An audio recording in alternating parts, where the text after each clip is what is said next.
Shivam tutorial में आपका स्वागत है। दोस्तों ये वीडियो वैसे स्टूडेंट के लिए है जिसने बीसीसी का एग्ज़ाम दिया था पीसीएम पीसीबी ग्रुप से और उनको BSc agriculture, BSc nursing, horticulture, pharmacy ये सब कोर्स में एडमिशन लेने वाले हैं। तो दोस्तों इस वीडियो में मैं उनको बताऊंगा कि आपको कौन कौन से डॉक्यूमेंट्स रेडी रखने हैं और ये डॉक्यूमेंट्स कहाँ से आपको बनवाने हैं।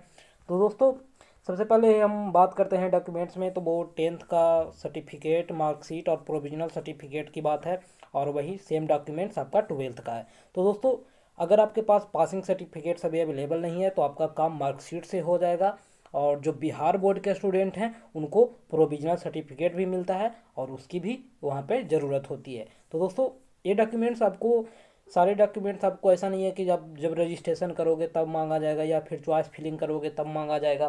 दोस्तों ये सारे डॉक्यूमेंट्स आपको जब डॉक्यूमेंट वेरिफिकेशन होते हैं वहाँ पे मांगा जाता है। तो आपको 10th और 12th का मार्कशीट या उसके बाद passing certificate, provisional certificate, original और फोटोकॉपी रखना है एक एक पीस। दोस्तों उसके बाद में जो सर्टिफिकेट्स है वो माइग्रेशन है। तो दोस्तों माइग्रेशन आपको कॉलेज से मिल जाता है, जब 12th से आप पास आउट हुए होंगे तो वहाँ से आपको माइग्रेशन सर्टिफिकेट मिला होगा, वो आपको ओरिजिनल रखे रहना है। उसके बाद में जो कॉलेज लिविंग सर्टिफिकेट है वो भी आपको ओरिजिनल रखना है। उसके बाद में कैरेक्टर सर्टिफिकेट जो आपको कॉलेज के थ्रू मिलता है वो भी ओरिजिनल रखना है। दोस्तों बहुत सारे स्टूडेंट होते हैं वो कैरेक्टर सर्टिफिकेट बोलते हैं कि मैं थाना से बनवा लूँगा, यानी अब पुलिस स्टेशन चले जाते हैं। तो दोस्तों यहाँ पे उस टाइप का कैरेक्टर सर्टिफिकेट नहीं लगता है, यहाँ पे आपको कॉलेज के थ्रू जो दिया जाता है वही कैरेक्टर सर्टिफिकेट जमा होता है। दोस्तों उसके बाद में कास्ट सर्टिफिकेट, इनकम सर्टिफिकेट और रेसिडेंशियल सर्टिफिकेट की बात है। तो दोस्तों कास्ट सर्टिफिकेट आपको सारे कैटेगरी वाले को बनाना होता है, इनकम सर्टिफिकेट भी चाहिए दोस्तों, रेसिडेंशियल सर्टिफिकेट चाहिए। तो दोस्तों ये सारे डॉक्यूमेंट्स आपको अप्रॉक्स 1 ईयर तक अगर ओल्ड है तो चलेगा, अगर इससे ज़्यादा है तो वहाँ पे आपको फिर से न्यू बनवा लेना ही ज़्यादा सही रहेगा। दोस्तों इसका जो ओरिजिनल है और फोटोकॉपी है ये डॉक्यूमेंट वेरिफिकेशन के समय मांगा जाता है, तो ये आपको कंप्लीट करके रखना है। दोस्तों उसके बाद में कैटेगरी सब सर्टिफिकेट होता है, जैसे बहुत सारे स्टूडेंट ईडब्ल्यूएस से आते हैं तो उनको ईडब्ल्यूएस कैटेगरी का सर्टिफिकेट चाहिए। बहुत सारे सर्विसमैन कोटा से आते हैं तो उनको ये सर्टिफिकेट बनवा कर रखना है। उसके बाद बहुत सारे स्टूडेंट डिसेबल्ड कोटा के हैं तो उनको ये डॉक्यूमेंट्स रेडी रखना है। तो दोस्तों बहुत सारे स्टूडेंट ओबीसी वाले हैं तो उनको भी एक ओबीसी का सर्टिफिकेट बनता है, वो भी आप रख सकते हैं बनवा करके। तो दोस्तों ये सारे डॉक्यूमेंट्स आपको जो बनते हैं वो आपको सर्किल ऑफिसर के पास में बनते हैं। दोस्तों ऑफिशियल नोटिस में बहुत जगह लिखा रहता है डीएम और एसडीएम के पास बनवाना है, तो ऐसा नहीं है। आपको अगर सर्किल ऑफिसर के पास भी बनवा लेते हैं तो भी आपका वैल्यूएबल होगा, और अगर सर्किल ऑफिसर से नहीं बनवा कर आप डीएम या एसडीएम से बनवाते हैं तो वो भी वैल्यूएबल होगा। तो दोस्तों आगे आपको बताए तो सबसे पहला जो बात है वो गैप ईयर सर्टिफिकेट का। अगर बीच में किसी स्टूडेंट ने पढ़ाई छोड़ दिया है तो और वो चाहते हैं एडमिशन लेने के लिए, दोस्तों यहाँ पे एडमिशन आपको जो बीएससी एग्रीकल्चर और नर्सिंग ये सब में होता है वो आपको 12th के बाद होता है। तो आपको 12th के बाद आपका गैप नहीं होना चाहिए। दोस्तों अगर गैप होता है तो आप सर्टिफिकेट बनवाना होगा। दोस्तों इस सर्टिफिकेट बनवाने के लिए मैं डिटेल्स वीडियो बना चुका हूँ, आपको लिंक मैं डिस्क्रिप्शन में दे दूँगा, आप वहाँ से देख सकते हो। और बाकी आप सर्च करके कहीं से भी आप डॉक्यूमेंट्स बनवा सकते हो ईयर गैप सर्टिफिकेट। उसके बाद में दोस्तों एक मेडिकल सर्टिफिकेट होता है। मेडिकल सर्टिफिकेट आपको जो कॉलेज अलाउट होता है उसी कॉलेज के फॉर्मेट में बनवाना होता है। तो मेडिकल सर्टिफिकेट आप एडमिशन के बाद भी बनवा सकते हो और कॉलेज में अपने दे सकते हो।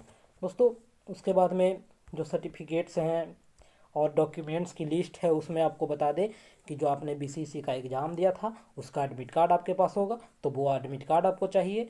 और उसके बाद में जो बीसीसी बोर्ड के थ्रू रैंक कार्ड जारी हुआ, यानी रिजल्ट जिस दिन आया उस दिन का रैंक कार्ड आपको रखना होगा। उसके बाद में दोस्तों जैसे ही आप काउंसलिंग के लिए रजिस्ट्रेशन करोगे तो वहाँ पे रिसीविंग आपको मिलेगा, वो पार्ट ए और पार्ट बी होता है, उसे आपको अच्छी तरह से संभाल कर रखना है एक फाइल में। ये काउंसलिंग के समय बहुत ही इंपॉर्टेंट डॉक्यूमेंट्स होते हैं और इसे आपको इधर उधर बर्बाद नहीं करना है, आपको एक फाइल्स में अच्छी तरह से रखे रहना है।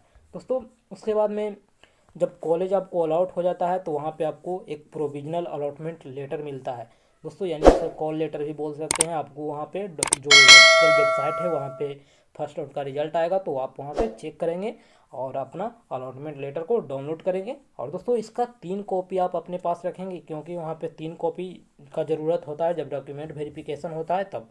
तो मैं आपको बता दिया आपको इस तरह का रखना है दोस्तों। उसके बाद में फ़ोटो, तो फ़ोटो की बात करें तो आपको 8 पीस फ़ोटोग्राफ्स चाहिए, वैसे फ़ोटोग्राफ चाहिए जो आपने एप्लीकेशन फॉर्म में दिया था, यानी आपका एडमिट कार्ड में जिस टाइप का फ़ोटो है बीसीसी के एक एडमिट कार्ड में, वैसा ही फ़ोटो आपको चाहिए। 8 पीस आपको रखे रहना है दोस्तों।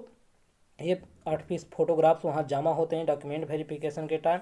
तो ये आप जब काउंसलिंग के लिए रजिस्ट्रेशन होगा तो वहाँ पर भी आपको सेम फ़ोटो अपलोड करना है, जिस पे आपका नेम होना चाहिए और जिस दिन फ़ोटो खिंचाया गया है उस दिन का डेट होना चाहिए। तो ये बहुत ही इम्पोर्टेंट है। अगर इसके अभाव में आप नहीं फिलअप करते हैं फॉर्म तो आपको बहुत ज़्यादा प्रॉब्लम हो सकती है। तो आप इसका ध्यान रखें और फोटोग्राफ सभी से बनवा कर रखें ताकि जब डेट आए तो आपको दिक्कत ना हो दोस्तों। उसके बाद में एडमिट कार्ड की बात करें तो एडमिट कार्ड आपको 10th और 12th का एग्ज़ाम, बोर्ड एग्ज़ाम का एडमिट कार्ड भी अपने साथ डॉक्यूमेंट वेरिफिकेशन के टाइम लेकर जाना है। अगर आप इतने सारे डॉक्यूमेंट्स फोटो कॉपी और ओरिजिनल के साथ जाते हैं तो आपको डॉक्यूमेंट वेरिफिकेशन टाइम और एडमिशन में कहीं कोई दिक्कत नहीं होने वाली है। तो दोस्तों अगर वीडियो पसंद आया हो तो लाइक करें, अपने दोस्तों में शेयर करें, और किसी भी प्रकार की कोई जानकारी चाहे तो आप व्हाट्सएप कॉन्टैक्ट कर सकते हैं या कमेंट करें, मैं आपको ज़रूर रिप्लाई करूँगा। Thank you.